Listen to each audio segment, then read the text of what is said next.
ஸ்ரீ சிவசங்கரா தேவனே, ஸ்ரீ சிவசங்கரா தேவனே. தர்மத்தின் வாழ்வு தன்னை சூது கவும், பின் தர்மம் வெல்லும். அதனால் இப்போ நீங்கள் பார்த்தீங்கன்னா ராங்கான ஆளுங்க தான் வந்து ரைட்ஃபுல்லாக தெரியுறாங்க. இதுதான் தர்மத்தின் வாழ்வை சூது கவிய நிலைமை. இது மாறப்போகுது, அதில் உங்களுக்கு டவுட்டே தேவையில்லை, எல்லாமே மாறப்போகுது.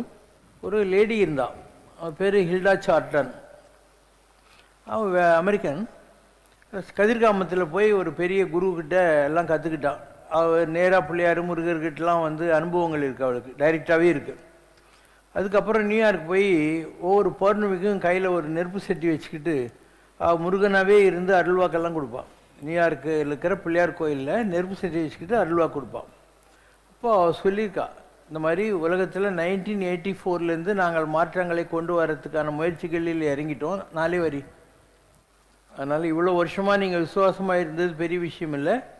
இப்போது இது லாஸ்ட்டு இந்த டைம், இந்த நேரத்தில் தைரியமாக இருங்க, என்னை விட்டுடாதீங்க. நான் முருகன் ஜோதி வடிவாக உங்களுக்கு இந்த ஆசீர்வாதங்களை கொடுக்கிறேன். You are all my soldiers, no you are my generals அப்படின்னும். நீங்கள்லாம் என் சிப்பாய்கள் சொல்லிட்டு இல்லை, நீங்கள்லாம் என் சேனாதிபதிகள் அப்படிங்கிற வார்த்தையை பயன்படுத்தியிருப்பான் Murugan. Skanda, son of Shiva, have spoken. My blessings are ever with you. Call and I hear instantly. The victory is thine as time progresses. I, Skanda, observe from my vantage point the unfoldment of my children who come faithfully and loyally with devotion to uphold my work here at the sacred temple. Okay, நானே சொல்லிடுறேன். அதாவது முருகர் என்ன சொல்லியிருக்காருன்னா, 1984 இந்த ப்ராசஸை நாங்கள் ஆரம்பிச்சிட்டோம். இந்த உலகத்தில் மிகப்பெரிய மாற்றங்கள் வருது, அதெல்லாம் பார்த்து நீங்கள் பயப்படவே தேவையில்லை. இன்றைக்கி இருக்கிற வியாதிகள் என்னெல்லாம் வந்துச்சு இல்லையா, கொரோனா புராணெல்லாம் இன்னும் வரப்போகுது. இப்போ இந்த வருஷம் lot of natural calamities are going to come. Floods ஒரு பக்கம், பூகம்பங்கள், இது மாதிரி நிறைய இப்போ நடக்க போகுது. இது ப்ராசஸ் இஸ் ஆன் நவ். அதனால் இந்த மாற்றங்கள் எல்லாமே நல்லதுக்காக தான், நீங்கள் கவலைப்பட வேணாம். நீங்கள் என்னென்ன எப்படி நம்பின்னு இருக்கீங்களோ அப்படியே நம்பின்னு இருந்தால் போகிறோம், மீதியெல்லாம் நான் பார்த்துக்குவேங்கிற மாதிரி சொல்லிவிட்டு, and has given an assurance. இது ஒரு வழி. அதேமாரி இந்த பொண்ணு இருக்கு இல்லையா, இது வந்து மகேந்திரகிரி, எங்கள் பையா டாக்டர். இந்த பொண்ணு டாக்டரு. இவங்க வந்து நாகர்கோயில் கன்னியாகுமரி கிட்ட இருக்கிற, இப்படி வா, அந்த ஊரில் இருந்து அங்கே படிச்சுட்டு டாக்டர் ஆகிட்டு மெட்ராஸில் வேலை செய்கிறாங்க. ஸோ இவங்களுக்கெல்லாம் வந்து ஒரு 3000 குடும்பங்க இருக்காங்க. அவங்களுக்கு மகேந்திரகிரி மலைன்னு ஒன்று இருக்குது. மகேந்திரகிரி மலைன்றது இந்த வள்ளியூர் இல்லையா, அங்கே இருக்குது. திருக்குறுங்குடின்னு கேள்விப்பட்டிருப்பீங்க, அந்த இடத்துல இருக்குது. அங்கே ஒரு பக்கம் நம்பி மலை பெருமாள் கோயில், இன்னொரு பக்கம் மகேந்திரகிரி மலை சிவன் கோயில். ஸோ நம்பி மலையில் தாய்ப்பாதம்னு ஒரு இடம் இருக்குது, இங்கே சிவன் பாதம்னு ஒரு இடம் இருக்குது. அவங்க ஒரு 3000 குடும்பங்களுக்கு 5 தலைமுறைக்கு முன்னால் ஒரு பெரிய மகான் வந்து உலகத்தில் என்னெல்லாம் நடக்க போகுது அப்படின்னு சொல்லியிருக்காரு. அங்கே சுப்பிரமணியர் பாதம்னு ஒரு இடம், முருகரே அந்த இடத்துல நின்று முருகர் இவங்களுடைய ஜென்ரேஷனுக்கு 5 தலைமுறைக்கு முன்னாடி இருந்தவர்களுக்கு என்ன நடக்க போகுதுன்னு சொன்னார். ஷார்ட்டாக சொல்கிறியா, மைக்குடியாயோ? சங்கரம், சிவசங்கரம். ஸோ நாங்கள் வந்து ஒரு பாபா சொன்ன மாதிரி ஒரு 3000 குடும்பங்கள் வந்து பாபா வழியில் இருக்கோம். ஆக்சுவலாக வந்து எங்களுக்கு என்ன சொல்கிறது, ஒரு ஓலைச்சுவடி இருக்கிறது. ஓலைச்சுவடியில் வந்து கலிகாலத்தில் வந்து கடவுளை வந்து நம்ம எப்படி கண்டுகொள்வது, அவங்கள எப்படி வந்து நம்ம வழிபடணும், அவங்கள எப்படி பின்பற்றணும் அப்படின்றது தான் அந்த ஓலைச்சுவடியில் எழுதப்பட்டிருக்கு. அதோட இதை வந்து நான் நேராக படித்தது கிடையாது, என்னோடய அப்பா கிட்ட அந்த ஓலைச்சுவடி இருக்குது. நான் சின்ன பிள்ளையாக இருக்கும்போது அதை படித்து எனக்கு சொல்லி கொடுத்துருக்காங்க.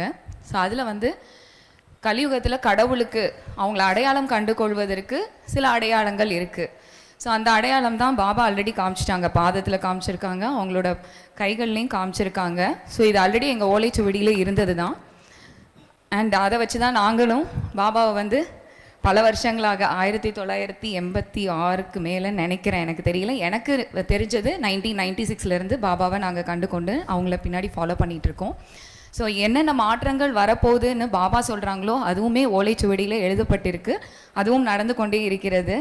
அண்ட் வந்து இன்னும் முடியும் போது, கலியுகம் முடியும் போது பாபா வந்து கண்டிப்பாக அங்கே வருவாங்கன்னு எழுதியிருக்கு. அதனால் பாபா மகேந்திரகிரிக்கு வருவாங்க. பெரிய மாற்றங்கள் இந்த கலாமிட்டிஸ்லாம் நடந்தப்புறம் மேஜர் போர்ஷன் வந்து அழியத்தான் போகுது.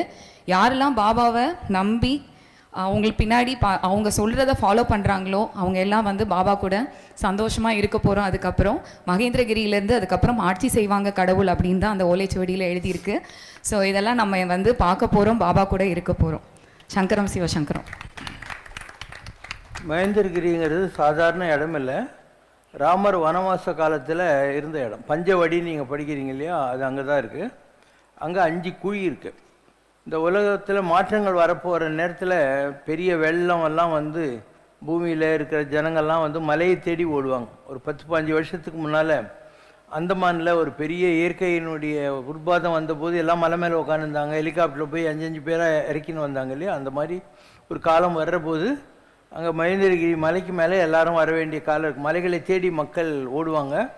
அப்போ அந்த 5 குழி இல்லையா பஞ்சவடி, அதில் இருக்கிற அந்த அமிர்தத்தை எடுத்து குடிச்சிட்டு அப்படியே தவத்தில் உட்காந்துருவாங்க. அவங்களே தேவர்கள் ஆகிடுவாங்க. அதுதான் சத்தியுகம்னு சொல்லக்கூடியது. இதெல்லாம் இப்போ சொன்னாக்கா ரொம்ப விசித்திரமாக தெரியும், ஏதோ விக்ரமாதித்யன் கதை மாதிரி இருக்கும். நீங்கள் வரக்கூடிய காலத்தில் பார்ப்பீர்கள். It's not very far, it's going to happen very soon. அதனால் நீ பார்த்துட்டு இருக்கிற அரசாங்கங்கள், இன்றைக்கி இருக்கிற பொலிட்டிக்கல் சிஸ்டம், இதெல்லாம் வந்து போகுது, எல்லாமே போகுது. அமெரிக்காவே வந்து ஒரு மேஜர் போர்ஷன் அழிய போகுது. நீங்கள்லாம் எந்த அமெரிக்காவை நம்பி அங்கே போய் கம்ப்யூட்டர் ஐடியில் என் பிள்ளை வேலை செய்கிறான், பொண்ணு வேலை செய்கிறான்னு பெருமையாக நினச்சிட்டு இருந்தீங்களோ அவங்கெல்லாம் வேலைகளெல்லாம் இழந்துட்டு இந்தியாவுக்கு வர போகிறாங்க. they will lose their jobs. Big changes are going to happen now. Don't think what you seen now. அது உண்மை கிடையாது. எல்லாம் மாற வேண்டிய காலம். யாரெல்லாம் உருப்பண்ணோன்னு இருக்கோ அவங்கெல்லாம் உருப்பிட்டுருவாங்க. அதனால் கவலைப்பட தேவையில்லை. For the sake of people who are loyal to God and having faith, அவங்கெல்லாம் உருப்பிட்டுருவாங்க. அவங்கள கடவுள் ப்ரொடெக்ட் பண்ணுவார். யாரெல்லாம் இந்த மாதிரி அதர்மமாக நடந்தாங்களோ, மற்றவங்களுடைய வருத்தத்துக்கு காரணமாக இருந்தாங்களோ, நேர்மையாக இல்லையோ, அவங்கெல்லாம் அழிஞ்சிருவாங்க. நல்லது தானே. இன்றைக்கி உலகத்தில் இவ்வளோ ஜனத்தொகை இருக்குது, இவங்களை வச்சுக்கிட்டு எப்படி ஒரு மாற்றத்தை கொண்டு வர முடியும்? இந்தியாவிலே இன்றைக்கி நம்பர் 1 பாப்புலேஷன் உலகத்திலே இந்தியா. இப்போ சைனாவை பீட் பண்ணிட்டு மேலே வந்துட்டோம். ஸோ இவ்வளோ ஜனத்தொகையை வச்சு ஒரு நாடு எப்படி முன்னுக்கு வர முடியும்? அதனால் இந்தியாவில் கூட நிறைய பேர் சாவாங்க. உலகத்தில் நிறைய நாடுகள் எல்லாம் அழியும், பல இதெல்லாம் காணாமல் போகும். அண்டு நீங்கள் நம்ப கூட மாட்டீங்க, Russia is going to adapt to our Vedic life. Russia வந்து நம்முடைய இந்த வேதிக் சிஸ்டம் ஆஃப் லிவிங் இல்லையா, இதுக்கு வரப்போகுது. நீங்கள் பார்த்து கொண்டு இப்போ இருக்கிற போப்பை தவிர ஒரே ஒரு போப் தான் வருவார், ஒரே ஒரு போப் தான் வரப்போகிறாரு. No more popes and things like that. இதெல்லாம் இப்போ சொன்னால் யார் இதெல்லாம் போடா லூஸ் உங்கள் சாமின்னுவாங்க. வெயிட் பண்ணுங்கள், ஜஸ்ட் வெயிட் பண்ணுங்கள். இதெல்லாம் நடக்க தான் போகுது, கூடிய சீக்கிரம் நடக்க போகுது. ஏதோ இன்னும் ரொம்ப வருஷம்லாம் இல்லை. நீங்கள் பார்த்துட்டு இருக்கிறது எல்லாமே அதை நோக்கி ஓடிக்கிட்டு இருக்கிற ஒரு பயணம் தான். எஸ், அடுத்த கேள்வி கேளுங்க. வெளியாளுங்கெல்லாம் வர்றீங்களா, அவங்க தான் கேட்கணும் முதல்ல. வாட் இஸ் தபஸ் அப்படிங்கிறார். நார்மலாக ஜனங்கள்லாம் நினச்சிட்டு இருக்கிற தபஸ் என்னென்னா, எல்லாத்தையும் விட்டு ஏற கட்டிட்டு காட்டில் போய் தாடியெல்லாம் வச்சுக்கிட்டு அப்படியே இப்படி ஒரு குச்சி கமண்டெல்லாம் வச்சுக்கிட்டு கண்ணு மூட்டின்னுட்டு ஓம் ரீம் சொல்கிறதுன்னு நினைக்கிறாங்க. அது கிடையாது தபஸ். தவன்னா என்ன? உற்ற நோய் நோன்றல், உயிர்க்கு உருகன் செய்யாமை, அற்றே தவத்திற்கு உரு. நீங்கள்லாம் தவம் தான் செஞ்சிட்ருக்கீங்க. உங்களோட வாழ்க்கையில் வர்ற நல்லது கெட்டது எல்லாத்தையும் அப்படியே அக்செப்ட் பண்ணுறது. Don't question the right of God to trouble you. அது நல்லது தான். அது ஒன்று ஒரு வாந்தி எடுத்துடுற மாதிரி, ஒரு பேதி போகிற மாதிரி, தும்மல் வந்தால் தும்மிடுற மாதிரி, all what you are having there all for your good. அதனால் உற்ற நோய் நோண்டால் என்றால் நம்ம வாழ்க்கையில் வர்ற எல்லாத்தையும் நன்றே வரினும் தீதே விலகினும் நான் அறிவது ஒன்றேயும் இல்லை, எனக்குள்ளதெல்லாம் உனதென்றே அழித்து விட்டேன் உனக்கே பரம், நடுக்கடலில் வீழ்கினும் கரையேற்றுதல் திருவுளமே. அவ்வளோதான். ஸோ இந்த மனோபாவத்தில் இருந்தால் அதுதான் உற்ற நோய் நோன்றல். அடுத்தது என்ன? மற்றவங்களுக்கு நம்மளால் தொந்தரவு இல்லாமல் பார்த்து உயிருக்கு உருகன் செய்யாமை. முடிஞ்சால் நல்லது செய்ய, இல்லைன்னா கெட்டது மாத்திரம் பண்ணாது. நல்லது செய்தல் அற்றீர் ஆயினும் அல்லது செய்தல் ஓம்புமின் நல்லாற்றுப்படுவும் நெறியும் மாறும் அதுவே புறநானூறு. அதனால் முடிஞ்சால் நல்லது பண்ணுங்க, எல்லாம் கெட்டது பண்ணாமல் இருங்க. அவ்வளோதான். நீ கடன் வாங்காமல் இருந்தேன்னா கஞ்சி குடித்தாலே கடன் எல்லாம் ஜாலியாக இருக்கேன்னு அர்த்தம். கடன் வாங்குறவன் எவ்வளோ பெரிய பில்கேட்டாக இருந்தாலே அவன் கடனாளி தானே. கடன் பட்டா நெஞ்சம் போல் கலங்கினான் லங்கை வேந்தான்னா. அதனால் வேறு ஒன்றுமே பண்ணலை. எப்படி இருக்கீங்களோ அப்படி இருங்க. No need to go to forest, no need to run after all these samyars, no need to run after all these scriptures and all. உன் லைஃப்பில் எது நடக்குதோ அதை அப்படியே ஃபேஸ் பண்ணு. Never be happy, never be sad. Never be happy, never be sad. Have a ஒரு steady mind. எந்த சூழல்லையும் ஒரே மாதிரி இருக்காது. உங்கள்கிட்ட ஒரு கொடை இருக்குன்னு வச்சுக்கோ. நல்ல வெயில் அடித்தா உனக்கு என்ன பயம்? கொடையை பிடிச்சின்னு போக போகிறேன். நிறைய மழை பெஞ்சா உனக்கு என்ன? கொடையை பிடிச்சிட்டு மழையில் போக போகிறேன். கொடை இல்லாதவன் தான் அவன் மழை நிற்கிட்டுன்னு ஊட்டு தண்ணியில் உட்காந்துருப்பான். மழை இன்னும் ஜாஸ்தியாக போடும். அதனால் இந்த ஞான வாசிஷ்டம்னு வசிஷ்ட முனிவர் ராமருக்கு கற்றுக் கொடுத்தது இதுதான். உலகத்தில் நல்லது கெட்டது இருந்தே தீரும். இரவு வரும், பகலும் வரும். அந்த மாதிரி ரெண்டையும் ஒரே பேலன்ஸ் ஆஃப் மைண்டில் அக்செப்ட் பண்ணுற வித்தியை கற்றுக்கிட்டு எதுலேயும் பயப்படக்கூடாது. எது நினச்சின்னு டென்ஷன் ஆகக்கூடாது. அப்படியே இருக்கணும். மலை குலைந்தாலும் நிலை குலையாத மாவீரன் மாதிரி நீ இருந்துட்டுன்னு வச்சா அதுதான் தவம்.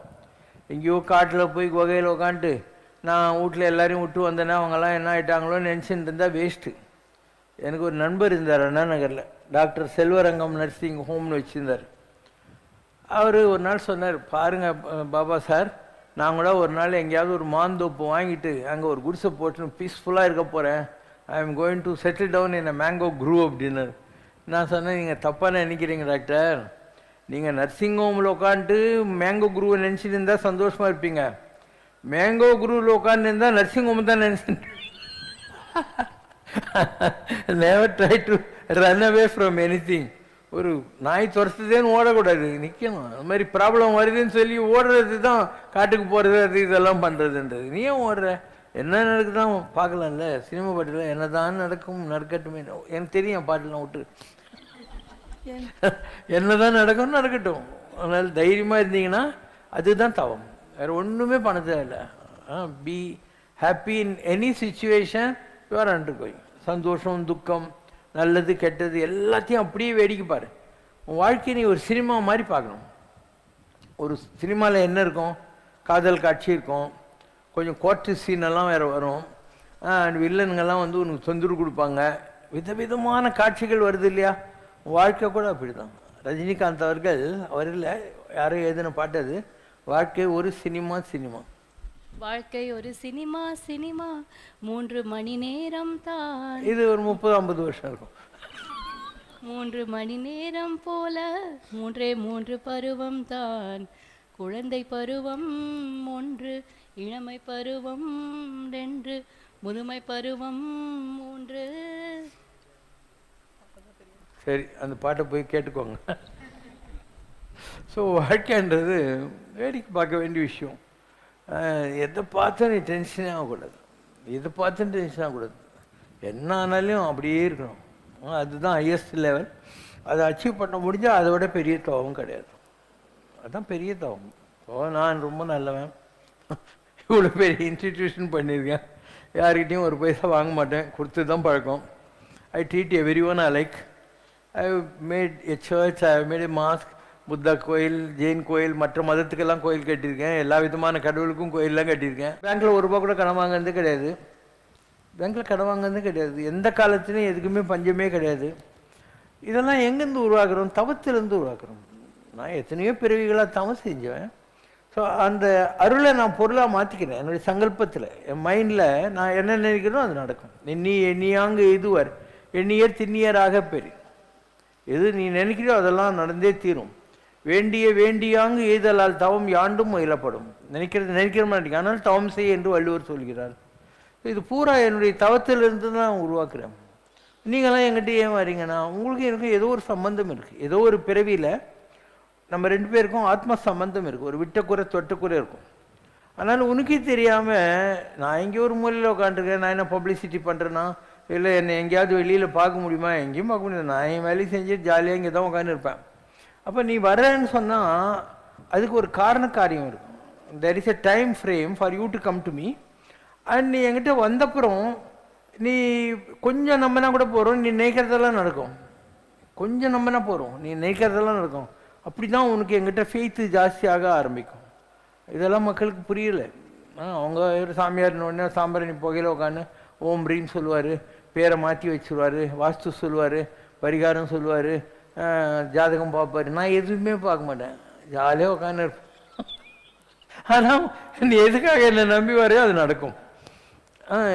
இப்போது வேண்டத்தக்க தருவோய் வேண்ட முழுதும் தருவோய்ன்னு சொல்கிற மாதிரி ஒரு பவர் கேம் இது. பாவம் ஒரு ஜென்மத்தில் வர்றதில்லை இந்த பவர். எவ்வளோ எத்தனையோ பிறவி எடுத்து தவம் பண்ணி இதை சேர்த்து வச்சுக்கிறோம் நம்ம. அப்போ பொருளால் அமருலகம் புக்கியலாகாது அருளால் அலமலரும் அன்றே. துட்டை வச்சுக்கிட்டு ஒன்றுமே சாதிக்க முடியாது இந்த உலகத்தில். அருள் இருந்தால் பொருளும் கிடைக்கும். இப்போ நான் அருள் வச்சுருக்கேன், அதனால தான் நான் நினைக்கிற போதெல்லாம் எனக்கு வந்து பணத்துக்கு பிரச்சனையே இருக்காது. அண்டு தாட் ப்ராசஸ், எல்லாமே தாட் ப்ராசஸ். இது சாதாரண நிலையில் இருக்க உங்களுக்கு புரியாது. ஏன்னா ஒரு பூர்ண சந்திரனை ஒரு மேகம் மறைக்கிற போது பௌர்ணமியாக இருந்தால் கூட உங்களுக்கு சந்திரன் தெரியாது. அந்த மாதிரி நீங்கள்லாம் கூட சந்திரர்கள் தான். Your all moons. உங்கள் மேலே உங்களுடைய அனுபவிக்க வேண்டிய கர்மா இருக்கு இல்லையா, ஊழ்வினை, அந்த மேகம் மறைச்சிருக்கு. ஸோ அந்த ஊழ்வினையை கழிக்கிறதுக்காக தான் மனித பிறவி நீங்கள் எடுத்து வந்திருக்கீங்க. அந்த கர்மம் கழிஞ்ச உடனே அந்த மேகம் விலகிடுச்சுன்னா உனக்கு தெரியும், ஓ நான் தான் சந்திரன் போலகுது, நானும் இந்த உலகத்துக்கு சந்திரனை போல் வெளிச்சத்தை கொடுக்க முடியும், குளிர்ச்சியாக வைக்க முடியும் உலகத்தில். அதுக்கப்புறம் யோசனை பண்ணுவேன், சந்திரனா நான் இருந்தால் என் பவர் எங்கேருந்து வருதுன்னு சொல்லி. அப்போ தெரியும் சூரியன் கிட்டேருந்து வருதுன்னு சொல்லிட்டு. இப்போ நாமெல்லாம் ஜீவாத்மாக்கள், நம்மலாம் சந்திரர்கள். நமக்கு பரமாத்மா இருக்கான் இல்லையா, அவன் தான் சூரிய நாராயணன். அவங்ககிட்டருந்து நமக்கு எனர்ஜி வருது. அதனால தான் இளங்கோவடிகள் ஞாயிறு போற்றுதும் ஞாயிறு போற்றுதும்னாராம். சூரியன் கடவுள், உனக்கு அதில் சந்தேகம் தேவையில்லை. சந்திரன் கடவுள், காற்று கடவுள், நீர் கடவுள், நெருப்பு கடவுள். இந்த உலகத்தில் கடவுள் இல்லாத விஷயமே கிடையாது. நீ கடவுள், நான் கடவுள், ஈயரும்பு முதலாகிய எல்லா ஜீவராசிகளும் கடவுள். அதுக்குள்ளேயே அதே கடவுள் தான் உட்காந்துருக்கான். ஸோ இந்த expansion of this understanding that I mean everything and everything is in me is ஆன்மீகம் ஆல் அபவுட். நான் எல்லாத்துக்குள்ளே இருக்கேன், எல்லாமும் எனக்குள்ளே இருக்குன்னு தெரிஞ்சுக்கிறது. அண்டம்னு பேர் வெளியே இருக்கிறது, இதுக்கு பேர் பிண்டம். அண்டத்தில் உள்ளதெல்லாம் பிண்டத்தில் உள்ளது. This understanding is a process of ஞானம். இது புரிஞ்சுக்கிட்டேன்னா ஞானி ஆகிட்டேன்னு அர்த்தம். Next question.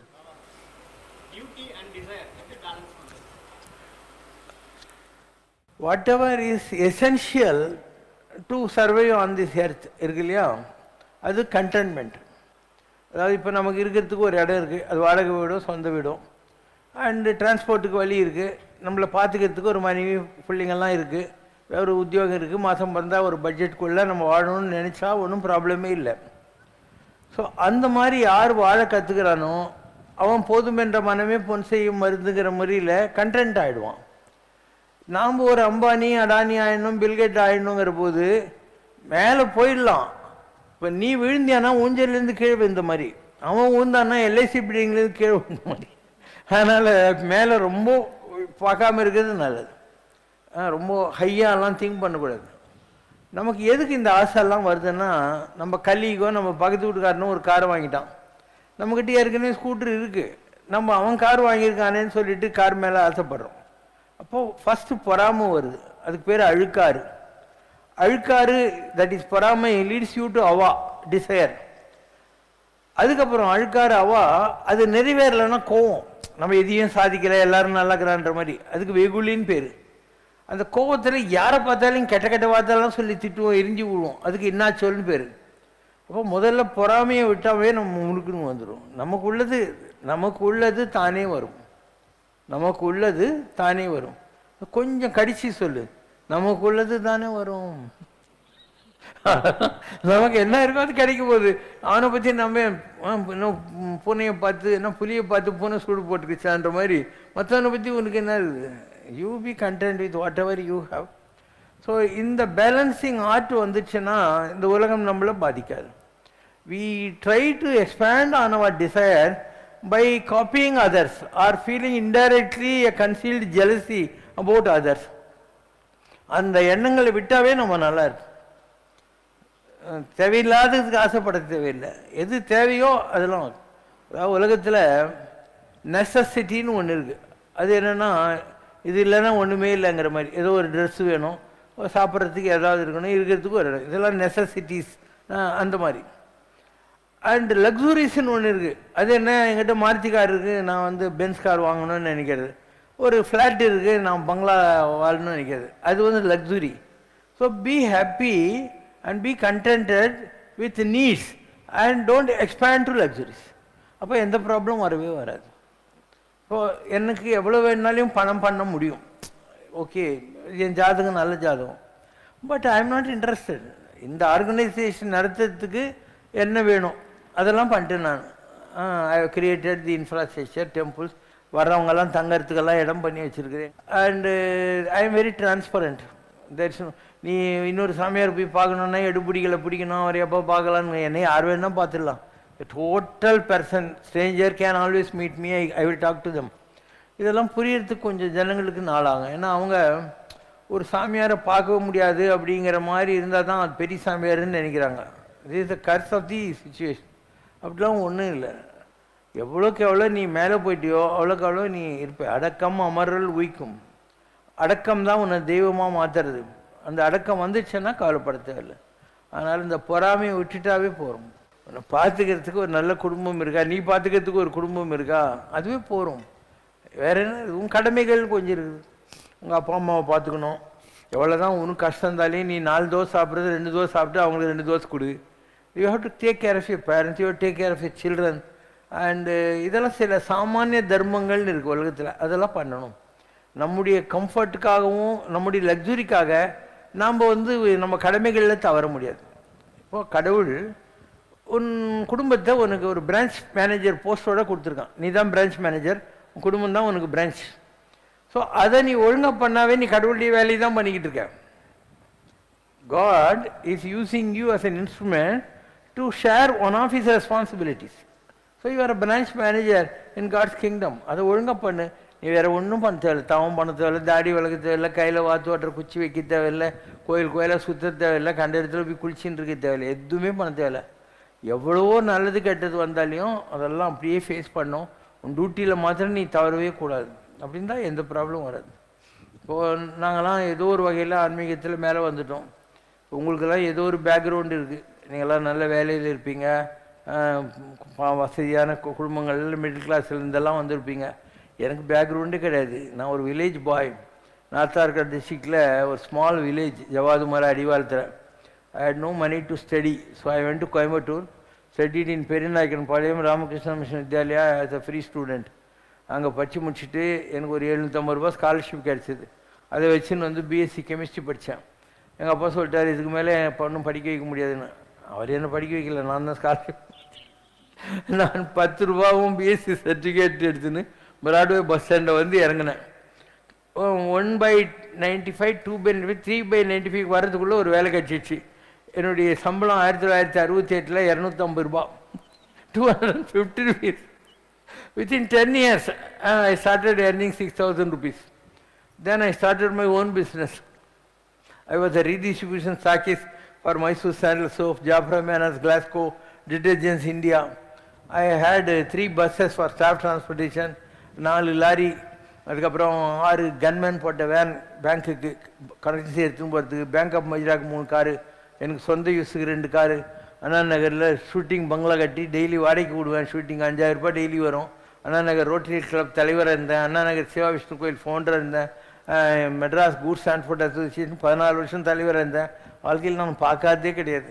வெறும் 10 ரூபாய் எடுத்துன்னு மெட்ராஸுக்கு வந்தால் நான், it's all God and my ஏதோ ஒரு பூர்வ புண்ணியம் இருந்திருக்கும். தென் ஒன் டே ஐ தாட், நம்ம ஒன்றுமே இல்லாமல் வந்தோம், கடவுள் இவ்வளோ கொடுத்துருக்காரு, என்ன பண்ணலான்ட்டு. நான் ஒரு 60 தடவை சபரிமலைக்கு போயிருக்கேன். அதனால் நான் இங்கே கேரளா டூர் போயிட்டு வர்றபோது மயிலாடின்னு ஒரு ஊர் போனேன், நாகர்கோவில் பக்கத்தில். அங்கே ஒரு சிற்பக்கலை கொடுக்கறது போனாக்கா ஒரு குட்டி ஐயப்பன் சிலை பார்த்தேன். அவன் சொன்னான், இது சேல்ஸுக்கு தான், இப்போ கண் திறந்து கொடுத்துட்றேன், எடுத்துன்னு போகிறீங்களான்னா. சரின்னு அதை பூஜைலாம் பண்ணி கொடுத்தான். எடுத்துன்னு மீனாட்சி அம்மன் கோயிலில் வச்சேன், திருவண்ணாமலையில் வச்சேன், அண்ணா நகரில் 2 பங்களாவில் பூஜை ரூம் முடிந்ததில்லை, அங்கே கொண்டாந்து வச்சுட்டேன். அதுக்கப்புறம் May 11 ஜெயேந்திர சரஸ்வதி அண்ணா நகர் வந்தார். எங்கள் வீட்டுக்கு கூப்பிட்டா வந்தார். ஐயப்பன் ரொம்ப தேஜஸாக இருக்கான், ஒரு கோயில் கட்டுங்கோன்னாரு. சரின்னு நான் காளிகாம்பாள் சிவாச்சாரியார், ஸ்ரீவேர்கார் ராமதாஸ் சாமி, குருஜி சுந்தரராமன் அவங்கெல்லாம் தெரியும் எனக்கு. அவங்கள கேட்டேன், அவங்க கட்டுங்க அப்படின்னாங்க. ராமதாஸ் சாமி நீங்கள் கட்டுங்கன்னாரு. ரத்தனகிரியில் ஒரு சாமி இருக்கார், எனக்கு ரொம்ப தெரியும். அவர் சொன்னார், இந்த மாதிரி நீ இந்த மாதிரி கோயில் கட்டணும் அப்படின்னு. சரின்னு ஸோ டிசம்பர் 13, 14, 15 அண்ணா நகரில் என்னுடைய பங்களாலேயே ஒரு கார்னரில் செப்பரேட்டாக ஒரு ஐயப்பசாமி கோயில் கட்டினேன். கோயில் கட்டி 48 நாள் ஆச்சா. நான் அந்த மண்டல பூஜைக்கு போயிட்டு வந்து படுத்துன்னு இருக்கேன். இப்போ என் லைஃப் மாறி போச்சு. நான் படுத்துன்னு இருக்கிற போது ராகவேந்திரர் வந்தார். நான் மாத்துவாலாம் கிடையாது, அவர் ஏன் வந்தார்னு எனக்கு தெரியாது. ராகவேந்திரர் வந்தார். வந்துட்டு உன் பொண்டை பாடுறா அப்படின்னாரு. நானும் ஒரு பக்கத்து நிற்கிறோம். என் உடம்பு இறந்து கிடக்குது. என் உடம்புல இருந்து ஒரு 5 தலை நாகம் வெளியேறி பழனி முருகனுக்கு இடது பக்கத்தில் போய் நின்று தலையிலேருந்து கால் வரைக்கும் தங்கமயமான ஒரு சித்தரை மாறி போகுது. மாறிட்டு பௌர்ணமிக்கு 8 ரூபா, 11 பௌர்ணமி அப்படின்னு 2 மந்திரம் கொடுக்குது. எங்கள் சித்தர்கள் பாஷையில் 8 ரூபான்னா அஷ்டமா சித்திகள், 11 பௌர்ணமிக்குள்ளே உனக்கு கிடைக்கும். 2 மந்திரம், ஒன்று முருகருது, இன்னொன்று பெருமாளுது, சடாட்சரம் அஷ்டாட்சரம். லைஃப் மாறி போச்சு. அதுக்கப்புறம் எனக்கு பிஸ்னஸில் இன்ட்ரெஸ்ட் இல்லை. I was married, I had a son and a daughter. எல்லாத்தையும் விட்டு எப்போ பாரு அதுன்னு உட்காந்து இருப்பேன். திடீர்னு காட்டுக்கு போயிட்டேன். இப்போ அவங்க எல்லாம் சொன்னாங்க இல்லையா மகேந்திரகிரி காட்டு, அந்த மகேந்திரகிரி காட்டுக்கு எனக்கு சம்மந்தங்க. அதனால் அங்கே போயிட்டேன். அங்கே போய் தாய்ப்பாதம், நம்பிமலை, மருத்துவாள் மலை, இந்த ஸ்ரீசைலம், மல்லிகார்ஜுனம், அந்த மாரி போகாத காடு இல்லை, மலை இல்லை. ஒரு 5 வருஷ காலம் ஒன்றும் சட்டு கூட போட மாட்டேன், செருப்பு போட மாட்டேன். ஒரு காவி வேஷ்டி கட்டின்னு ஒரு கருப்பு பையில் ஐயப்பசாமி பேக்கில் இன்னொரு வேஷ்டி ஒரு துண்டு தான் இருக்கும், ஒரு கோபால் போல் படி இருக்கும். இதை எடுத்து நான் 5 வருஷம் சுற்றினேன். போகாத இடம் கிடையாது. தென் திருவண்ணாமலையில் ஒரு சாமி இருந்தாங்க, விசிறி சாமியார். அவர் சொன்னார், ஒவ்வொரு பிறவிலையும் நீ இந்த மாதிரிலாம் எல்லாத்தையும் விட்டு ஓடி போகிற, அதனால தான் அடுத்த தடவை வர்ற. இந்த தடவை உனக்கு இஷ்டம் இருக்கோ இல்லையோ நீ உன் கடமையெல்லாம் நிறைவேற்றணுன்னாரு. மெட்ராஸ்க்கு வந்து பார்த்தோன்னா முதலாளியே இல்லாத பிஸ்னஸ் எங்கே ஓடும், எல்லாத்தையும் விற்றேன். வர வேண்டியது வராது, கொடுக்க வேண்டியது கொடுக்கணும். ஸோ எல்லாத்தையும் விற்று கடைசியில் ஒரு வாடகை வீட்டுக்கு போனேன், சௌந்தர்யா காலனியில். அதுக்கப்புறம் இது 3 லட்சம் மீன்ஸ் அதை வச்சுக்கிட்டு ஒரு கொரியர் ஃப்ரான்ச்சைஸ் எடுத்தேன். வாலாஜா ரோட்டில் வீனஸ் மேன்ஷனில் ராகவேந்திரா ஷிப்பிங்னு ஒரு சின்ன ஷிப்பிங் கிளியரிங் ஆஃபீஸ் ஆரம்பித்தேன். ஒரு லாரி வாங்கி Madras to Pondicherry to and fro modern bread கொடுத்தேன். ஒரே வருஷத்தில் 5 லட்சம் சம்பாதிச்சிட்டேன் ஃப்ரம் ஸ்க்ராச். அதுக்கப்புறம் என் பையனை கிரசன்ட் இன்ஜினியரிங் படிக்க வச்சு அமெரிக்கா அனுப்பிச்சேன், சின்சினாட்டிக்கு. என் பொண்ணை எத்திராஜிலையும் எம்ஓபி வைஷ்ணவிலையும் படிக்க வச்சு அவளும் யூஎஸ் போனான். என் ஒய்ஃப் ராமச்சந்திரா மெடிக்கல் காலேஜில் எம்டியாக இருந்தால் அவளும் போனான். So January 16, 1996 I left my family. they all went abroad and settled. I am leading this life. I live alone. So இது லைஃப்பில் இதெல்லாம் அனுபவங்கள். அனுபவம் வந்தால் தான் நீ ஞானியாக இல்லைன்னு சும்மாலாம் ஒன்றும் ஞானி ஆகிட முடியாது. அண்டு எனக்கு ஃபுல் டைம் வேலையே கடவுளுக்கு வேலை செய்கிறது தான். After all these experiments and experiences I am working full time for God. நான் பண்ணாதது கிடையாது. ஒரு 40 தடவை கேதார் பத்ரி அது இதெல்லாம் சுற்றியிருக்கேன். வருஷத்துக்கு ஒருக்கா இந்தியாவில் இருக்கிற அத்தனை கோயிலையும் பார்த்துட்டு வந்துடுவேன்.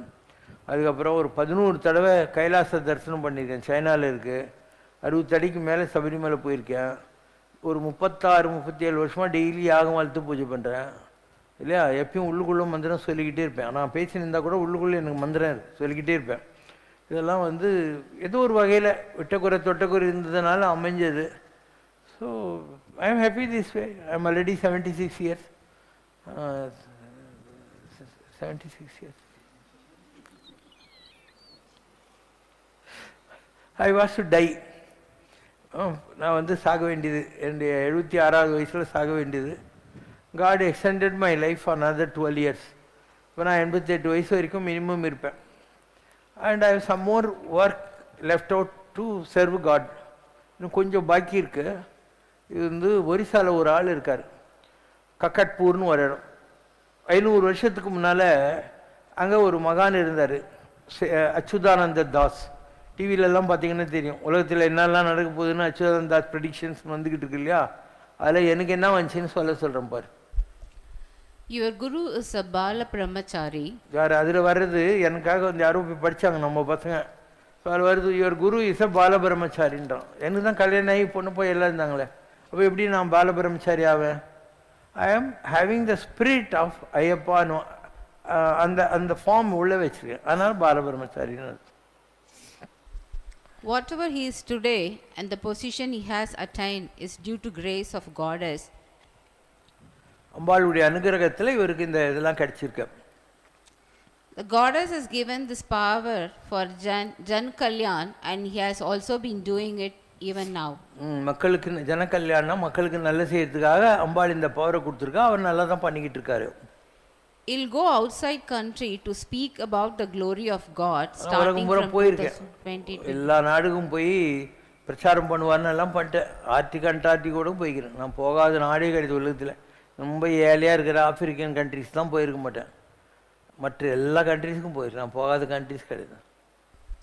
He has to do yajna anushnaanam for well-being of world. யாகங்கள்லாம் பண்ணணும். நான் பண்ணாத யாகங்களே கிடையாது. எவ்வளோ பெரிய யாகம்லாம் பண்ணியிருக்கேன்றதெல்லாம் போர்டில் போட்டுப்போம் பாரு. குழந்தை இல்லாதவங்களுக்காக புத்திரகாமேஷ் யாகம் பண்ணியிருக்கேன். அவர் சோம யாகம்னு ஒன்று யாரும் பண்ணுறதுக்கு யோசனை பண்ணுவாங்க, அதை பண்ணியிருக்கேன். மிகப்பெரிய யாகங்கள் எல்லாம் பண்ணியிருக்கேன்.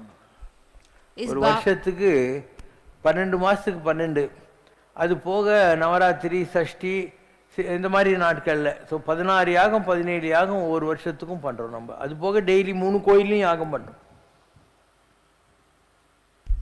His bhavam is to do seva for people and the samaj. இவருடைய வேலையே மக்களுக்கு நல்ல செய்கிறது தான். He has to do yoga after the yoga or the tapas phase. He will do a yajna and his sadhana will become siddhi. இப்போ அதான் நான் பண்ணிகிட்ருக்கேன். இப்போ நான் சாதனா பண்ணிகிட்ருக்கேன். இதான உடனே ஒரு பெரிய யாகம் பண்ண வேண்டியிருக்கும். அதுக்கப்புறம் எனக்கு சித்தி கிடைக்கும். அந்த எந்த தபஸ் பண்ணிகிட்ருக்கோமோ அதனுடைய எலிவேஷன் கிடைக்கும்.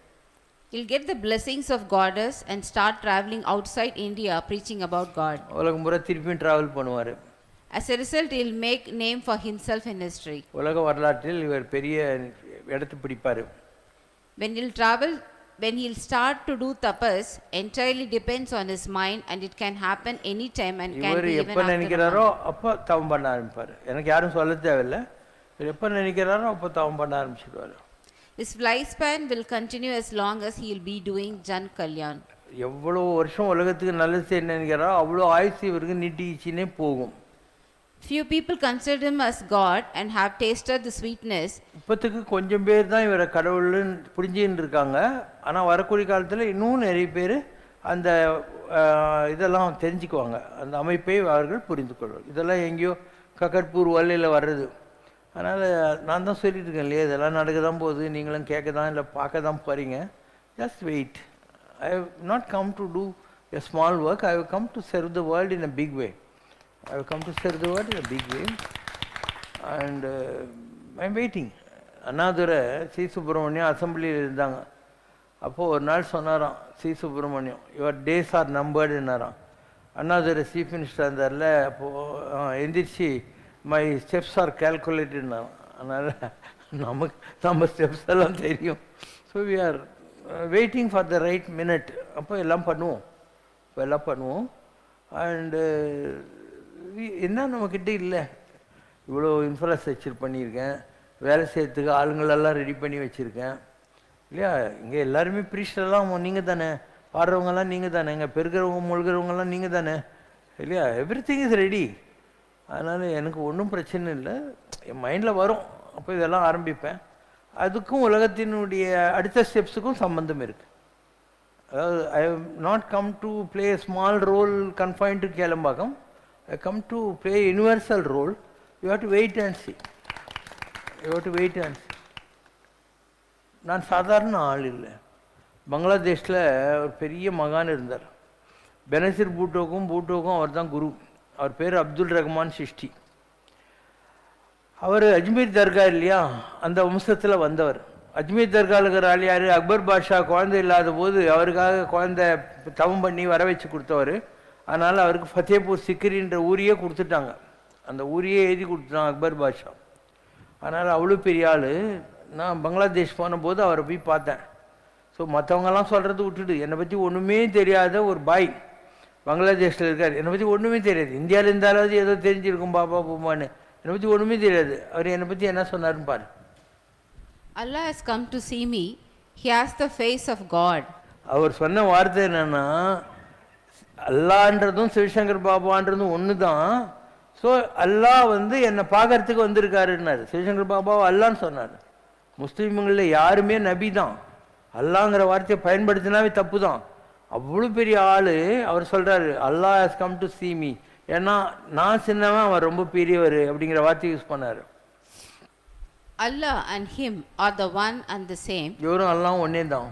God himself has come to see me, for I am small and I seek his advice and blessing. கடவுள் இவர் வடிவத்தில் வந்திருக்காரு. நான் ரொம்ப சாதாரண ஆள்.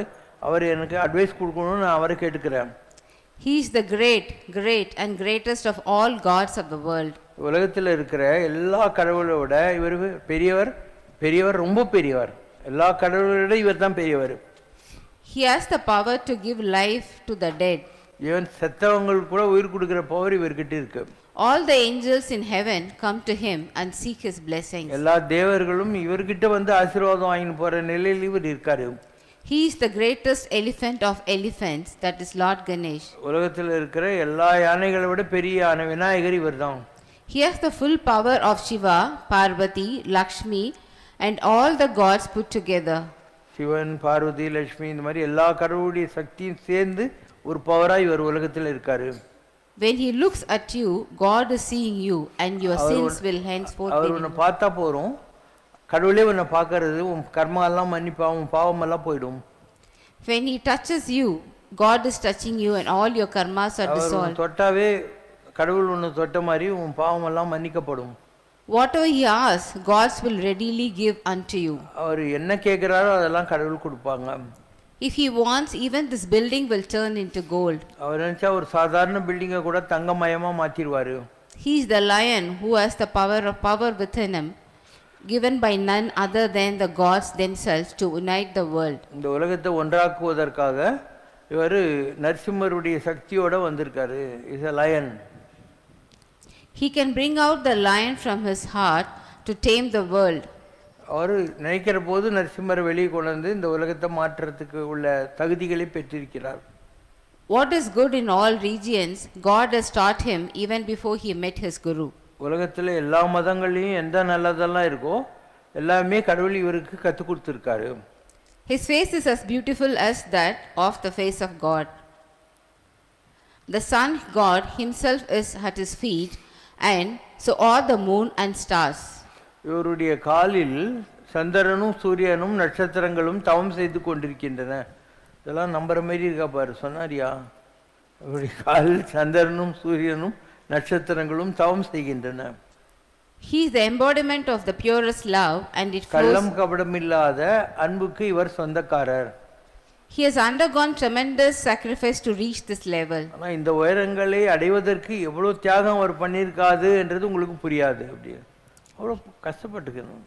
அவ்வளோ கஷ்டப்பட்டு தான் இந்த நிலையை தொட முடிஞ்சது. தொட்டுட்டோம் நாங்கிறது ரொம்ப நல்லமா தொட்டுட்டோம். ஓகேவா? Last question. நன்மை செய்து துன்பம் வாங்கும் நிலைதான் இந்த கலியுகத்தில் அதிகமாக ஒவ்வொருவர் வாழ்க்கையிலும் இருக்கிறது. அவ்வாறு பல துன்பங்களையும் துயரங்களையும் நன்மை செய்ததன் மூலம் அனுபவித்த பிறகும் கூட பிறருக்கு நன்மை செய்ய வேண்டும் என்ற எண்ணங்களே எங்களை போன்ற தங்களது அடியவர்களின் மனதில் மேலோங்கி நிற்கின்றதே. இது எங்களது மனம் செம்மைப்பட்ட நிலையா அல்லது ஆத்மா பக்குவப்பட்டதன் வெளிப்பாடா? ராமகிருஷ்ண பரமசர் ஒரு கதை சொல்கிறார். தண்ணியில் ஒரு சாமியார் குளிச்சுக்கிட்டு இருந்தார். ஒரு தேர் பார்த்தார். ஐயோ பாவம், அந்த தூக்குனார். அது டப்புன்னு கொட்டுச்சு. அப்படியே விட்டார் வழியில். திருப்பியும் அதை தூக்குனார். திருப்பியும் கொட்டுச்சு. பக்கத்தில் கேட்டான், நீ என்ன லூஸாயா? தேல் கொட்டுதுன்னு தெரிஞ்சு அதை போய் சும்மா நீ காப்பாற்றின்னு இருக்கியன்னாரு. அதுக்கு ராமகிருஷ்ணன் அந்த சொன்னார், கதையில் வர்றாள், தேளோட குணம் கொட்டுறது, என்னோட குணம் காப்பாற்றுறது. அது அதனுடைய குணத்தை எப்படி விடாதோ அந்த மாதிரி நான் என்னுடைய நல்ல குணத்தை எந்த சூழ்நிலையிலும் விட மாட்டேன் அப்படின்னாராம். அந்த மாதிரி இந்த உலகத்தில் இருக்கிற மகான்கள் மக்கள் மதிக்கணுங்கிறதுக்காகவோ காலில் விழணுங்கிறதுக்காகவோ மாலை மரியாதை பண்ணுங்கிறதுக்காகவோ இல்லை பாபாக்கு ஜெய் சொல்லணுங்கிறதுக்காகவெல்லாம் வர்றதில்லை. சாதாரணமாக இருந்த ஒரு ஆளை கடவுள் இந்த உயரங்களுக்கு கொண்டு போய் மற்றவர்களுக்கு கிடைக்காத காட்சிகள் எல்லாம் காட்டி மற்றவங்களுக்கு கொடுக்காத பவரெல்லாம் கொடுத்து ஆல் த டைம் கடவுள் குடிசெயலும் ஒருவருக்கு தெய்வம் மடிதட்டு தான் முந்துருன்னு பக்கத்துலேயே வேஷ்டியை மடித்து கொட்டணும், உனக்கு எதாவது வேணுமான்னு கேட்டுனே இருக்கான். அந்த கடவுளுக்கு நாம் என்ன கொடுத்துட முடியும்? அதனால் it is my thanks giving to the God who has given me this, who has elevated me this power. அதனால் நான் ஜனங்களுக்காக இதெல்லாம் செய்யலை. என்னை இந்த நிலையை கொண்டு போன கடவுளுக்கு என்னுடைய நன்றிக்காக இதெல்லாம் நான் செஞ்சுன்னு இருக்கேன். இதெல்லாம் ஜனங்கள் நம்பி பண்ண முடியாது. இயேசுநாதரை சிலுவையில் போடுறான், புத்தரை உணவில் விஷிச்சு கொள்றான், சாக்ரட்டிஸுக்கு விஷம் கொடுத்து போடுறான். இந்த உலகம் யாரை நம்பிச்சு யார் பின்னாலேயாவது போனதை சரித்திரம் இருக்காதால. மக்களுக்காக நான் செய்யலை, கடவுளுக்காக செய்கிறேன். அது கூட தேங்க்ஸ் கிவிங்காக செய்கிறேன். கடவுளால் எனக்கு ஆக வேண்டிய வேலை என்ன இருக்கு? நான் தான் நல்லா இருக்கேன்னு. I do this as a thanksgiving to the God, and because I am thankful to Him. I am thankful to Him. ஆழ்வார்கள் பகவானை பற்றி பாடுகிற போது 1 ஆகி 2 ஆகி 3 ஆகி 4 ஆகி 8 ஆகி என்று பாடுகிறார்களே, ஒவ்வொரு வார்த்தையிலும் ஆழ்வார்கள் சொல்ல வரும் பொருள் என்ன? அணுவை துளைத்தே கடலை புகட்டி குறுகத் தரித்த குரலுங்கிறாங்க. அப்போ they are talking of higher levels of understanding of God. அந்த அணுக்கள்னு சொல்கிறேன் இல்லையா, அது வந்து பிளாஸ்ட் பண்ணிக்கிட்டே இருக்கிறோம். அணுவிலிருந்து அப்படியே வந்துக்கிட்டே இருக்கும். எத்தனை கோடி அணுக்கள் வேணாலையும் வந்துக்கிட்டே இருக்கும். அப்படி தான் இந்த ஆட்டம் பாம்பு இதெல்லாம் வந்து கண்டுபிடிக்கிறாங்க. அதனால் 1 ஆகி 2 ஆகி 3 ஆகி பலவாகி எல்லாம் சொல்கிறதோட காரணம் என்னென்னா, இந்த உலகத்தில் இருக்கிற எல்லாமே கடவுள்கிட்ட இருந்து உற்பத்தியான லைக் அன் அட்டாமிக் பிளாஸ்ட் கடவுள்கிட்ட இருந்து ஒரு சிங்கிள் செல்லுலார் இருந்து மல்டி செல்லுலார் வந்து இந்த உலகமே உருவாகி இருக்குங்கிற மாதிரி. ஒரு சிலந்தி தன் வாயிலிருந்து தான் எச்சியை துப்புது, அதில் ஒரு வலையை பின்னுது. அந்த வலையில் இங்கேருந்து அங்கேருந்து இங்கேருந்தெல்லாம் போகுது வருது. அதுக்கப்புறம் போரடிச்சு போய் திருப்பியும் அந்த வலையெல்லாம் முழுங்கிடுது. திருப்பியும் இன்னொரு துப்புது, இன்னொரு விதமாக ஒரு காம்பினேஷன் பண்ணுது. அந்த மாதிரி கடவுள் வந்து அலைகளா விளையாட்டுடையாரவர், அவனுக்கு பொது போல. அதனால் இதெல்லாம் பண்ணிருக்கான். உலகம் யாவையும் தாமுள வாக்கலும், உலகத்தெல்லாம் படைக்கிறது. நிலை பெறுத்தலும், அதை கட்டி காப்பாற்றுறது. நீக்கலும், உலகத்தை அழிக்கிறது. உலகம் யாவையும் தாமுள வாக்கலும் நிலை பெறுத்தலும் நீக்கலும் நீங்களா அழகிலா விளையாட்டுடையாரவர் ஆண்டவர்ன்றான். அதனால் கம்பர் சொன்னது தான் கடவுளுடைய வேலை. அவர் இந்த உலகத்தை பூரா படைக்கிறது, காக்கிறது, அழிக்கிறது எல்லாத்தையும் செய்கிறாரு. மகாபாரதத்தில் லாஸ்ட் சீனு, கிருஷ்ண பரமாத்மா கிட்ட ஆள் பீத்திக்குவான். நான் தான் பெருசாக ஃபைட் பண்ணேன்னு அர்ஜுனும் சொல்லுவான், பீமும் சொல்லுவான், எல்லாம் சொல்லுவாங்க. இல்லை, நம்ம இந்த யுத்தம் ஆரம்பிக்கிற போது பரிபர்கன்னு ஒருத்தனை கழுத்தை வெட்டி மலை மேலே உட்கார வச்சேன் இல்லையா, ஸோ அவனை போய் கேட்கலாம். அவன் தான் மேலே இருந்து யுத்தத்தை பார்த்தவன் கூட்டின்னு போகிறார். இவங்கெல்லாம் போன உடனே பரிபர்கன்கிட்ட கேளுங்கன்றார். இவங்கெல்லாம் கேட்குறாங்க, யுத்தத்தை நீ தானே மேலேருந்து பார்த்த, நாங்கள் யார் ரொம்ப நல்லா சண்டை போட்டோம் சொல்லு அப்படின்றார். அப்போ அவன் சொன்னான், நீங்களாம் யார், நீங்கள் எங்கே சண்டை போட்டீங்க? நான் என்ன சொல்கிறேன், நாங்கள் ஸோ இங்கே நிற்கிற கிருஷ்ணன், இவன் தான் இந்த சைட்லேயும் சண்டை போட்டான், அந்த சைட்லேயும் அவன் தான் சண்டை போட்டான். இந்த கிருஷ்ணனை தவிர யுத்த காலத்தில் நான் யாரையும் பார்க்கவே இல்லை. அப்போ கிருஷ்ணன் வந்தது எதுக்காக? மண்ணின் பூபாரம் குறைப்பதற்காய் வடமதுரை தான் பிறந்தான். உலகத்தை அழிக்கிறதுக்காக தான் வந்தான். அது ஒரு செகண்டில் பண்ணிட்டு போயிருக்கலாம், ஆனால் அதை என்ஜாய் பண்ணி பண்ணான். அது கருவிகளை தேர்ந்தெடுத்தான். ஒரு பக்கம் கௌரவர்கள், ஒரு பக்கம் இவங்க எல்லாரையும் தேர்ந்தெடுத்தான். இவன் கிருஷ்ணன் இல்லைன்னா இவங்கெல்லாம் ஒன்றுமே இல்லை. அதே சீனில் பீஷ்மர் சாகத்துக்காக தை மாதம் வரட்டும் உத்தராயண புண்ணியகாலம் 10 அம்பு படிக்கல, வா போகலாம், உங்கள் தாத்தா சாகத்துக்கு முன்னே அவர்கிட்ட அட்வைஸ் எல்லாம் வாங்கிக்கோங்கன்னு கூட்டின்னு போகிறார் கிருஷ்ணன். பீஷ்மர் இவங்களை பார்த்த உடனே அழுகுறாரு. இவங்க சொல்கிறாங்க, நீங்கள் மலை குலைந்தாலும் நிலை குலையாத மாவீரர் ஆச்சே தாத்தா, எதுக்கு இப்போ போய் அழுவுறீங்க அப்படின்னு. இருக்கானே கிருஷ்ணன், இவன் சாட்சாத் பகவான். இவன் உங்கள் கூட இருந்து ஒவ்வொரு செகண்டும் உங்களை காப்பாற்றிக்கின்னு இருந்த போதே நீங்கள் இவ்வளோ கஷ்டப்பட்டீங்களே, நாய்ப்படுமோ நரிப்படுமோ தறிப்படுமோ சொல்லத்தான் படுமோங்கிற மாதிரி இந்த கிருஷ்ணன் உங்கள் கூட இல்லாமல் இருந்தால் நீங்கள் எவ்வளோ கஷ்டப்பட்டுருப்பீங்கன்னு நினச்சேன்டா. அதை நினச்சா எனக்கு அல்கல்கியாக வருதுன்னாரான் இல்லையா. அந்த மாதிரி only people like Bhishma who are all knowledgeable know the worth of God. ஒரு சாதாரண நிலையில் மனுஷன் என்ன நினச்சிக்கிறான், நான் எதுவும் சாதிச்சிட்டேன் அப்படின்னு நினைக்கிறான். ஒரு ஹை லெவலுக்கு போனவன் என்ன ஆயிடுறான், என் செயலாவது ஒன்றும் இல்லை என்றான். ஒரு ஹை லெவலுக்கு போனவன் என்ன நினைக்கிறான், காரணம் காரியம் கற்றவை கற்பவை அனைத்தும் நற்கரிசி நாரணன்ங்கிற விஷயத்தை புரிஞ்சுக்கிறான். அதனால் இந்த உலகத்தில் எதுவுமே நிஜம் இல்லை, யாரும் நிஜம் இல்லை. ஒரு பொழுது போகாத ஆள் என்ன பண்ணுவான், ஒரு பணக்காரன் யாரோ, அவனுக்கு ஆளே இல்லை விளையாடுறதுக்குன்னா சீட்டில் இந்த பக்கம் 13 போடுவான், இந்த பக்கம் 13 போடுவான். இதில் ஒரு கார்டு எடுப்பான், அதில் ஒரு கார்டு எடுப்பான், ரெண்டையும் வச்சு விளையாடினே இருப்பான். அதே மாதிரி கேரம் போர்டு விளையாட்டுனாக்கா இவனே 2 சைடு அடிச்சுக்குவான். செஸ் விளையாடுறதுனா இவனே இந்த பக்கம் விளையாடுவான், அவன் அந்த பக்கம் அந்த மாதிரி தான் கடவுள். என்னையும் உன்னையும் எல்லாரையும் வச்சு விளையாடுறது ஒரே ஆள் தான். அவனுக்கு பொழுது போல, அதனால இதெல்லாம் பண்ணிகிட்ருக்கான். ஒரு இது கேம் முடிஞ்ச உடனே எல்லா சீட்டையும் அப்படியே போட்டு போடுவீங்களா? ஒரு கேம் முடிஞ்ச உடனே கேரம் போர்டு அப்படியே விட்டுட்டு போயிடுறீங்களா?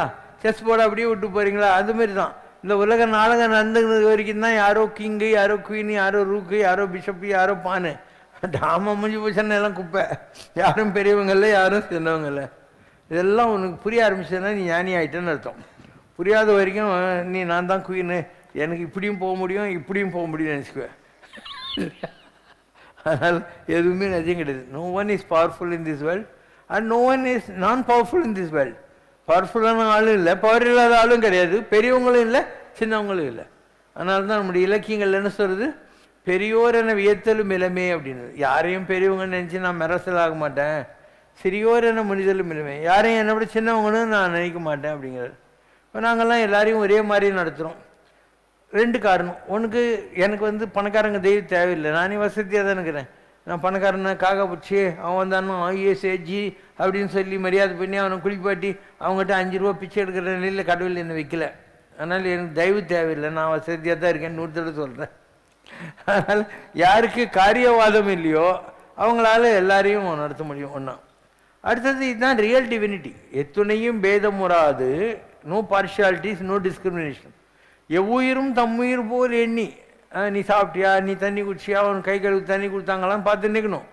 எவ்வுயிரும் தம்முயிர் போல் எண்ணி ஒத்த உரிமை உடையவராய் ஊக்கன்றார் யாவர். எல்லாரையும் ஒரே மாதிரி யார் நடத்துகிறாங்களோ அவர் உளம்தான், அவங்களுடைய உள்ளத்துக்குள்ளே தான் சித்த சத்து உருவாய் எம்பெருமான். சித்த சத்துருவாக நடராஜ பெருமான் உள்ள டான்ஸ் ஆடினுக்கிறான்.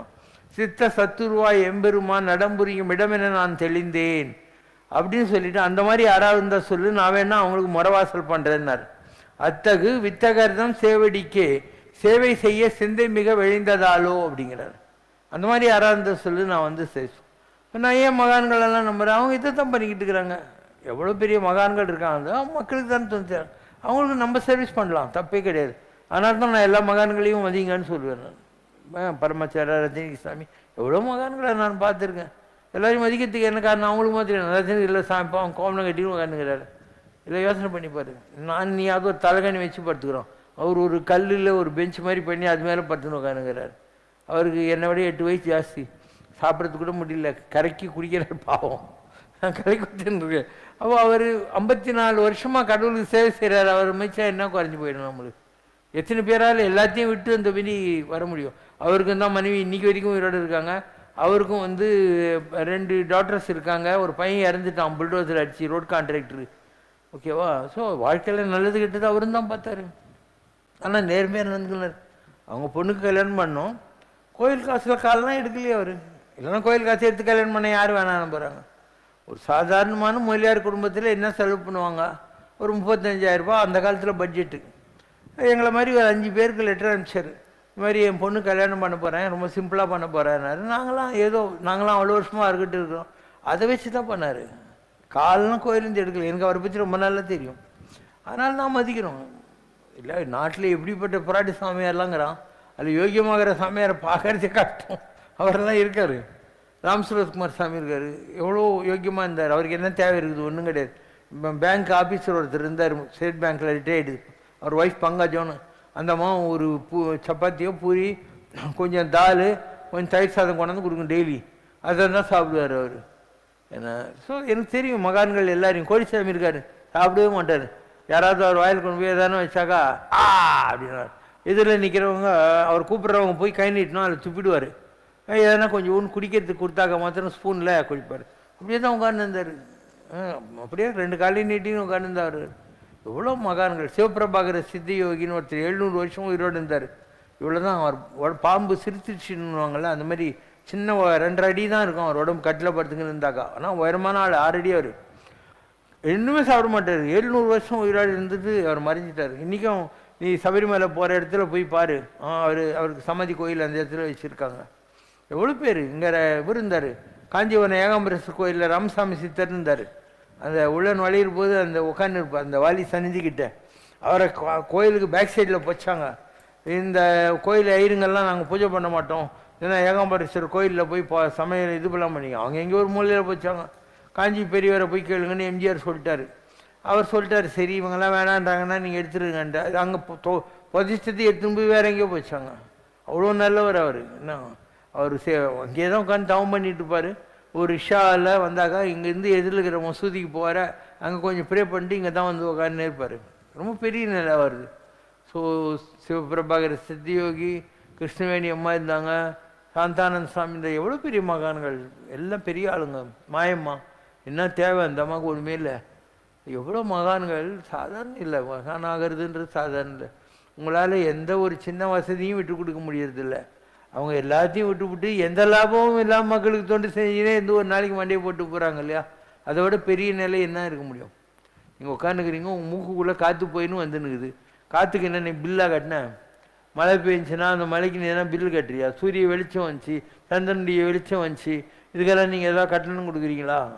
அதனுடைய வேலை செஞ்சுது. தனக்காக சோழ நதி பாய்வதில்லை. காவேரி அதுக்காக ஓடுது இல்லையா? ஜனங்க பாவம் பண்ணி இப்போ அது ஓடுறதே நிறுத்துச்சு. தனக்காக சோழ நதி பாய்வதில்லை, தனக்காக மென் காற்று வீசவில்லை, தனக்காக கார்மேகம் பொழிவதில்லை. மனிதன் மட்டும் தனக்காக வாழ்கின்றான். நம்மளை மாதிரி சுயநலம் பிடிச்சவங்க உலகத்திலே இல்லை. எனது பிள்ளை எனது பெண்டு என்று சொல்லுகிற சிறியதொரு கடுகு உள்ளம் அப்படின்னு பாரதிதாஸ் சொல்லுவான். எவ்வாறு என் குடும்பம், என் பண்டாட்டி, என் பிள்ளைங்க நினச்சின்னு வாழ்கிறது, கடுகு மாதிரி உள்ளோம். இப்போ எதையா கரெக்டுன்னா, தொல்லுலக மக்கள் எல்லாம் சர்வோஜனும் சுயினோ பவந்து, தொல்லுலக மக்கள் எல்லாம் ஒன்றே என்னும் தாய் உள்ளம் தனி உள்ளம் தனிலன்றோ இன்பம் இன்பம். எல்லாரையும் அரவணைச்சிக்கிட்டு உலகம் பூரா எனக்கு சொந்தம், யாதும் ஊரே யாவரும் கேள்வின்றது தான் ஸ்பெஷலி கிஃப்டட் ஹார்ட்டுன்னு அர்த்தம். எத்தனை பேரால் இதெல்லாம் பண்ண முடியும் நீயே சொல்லு.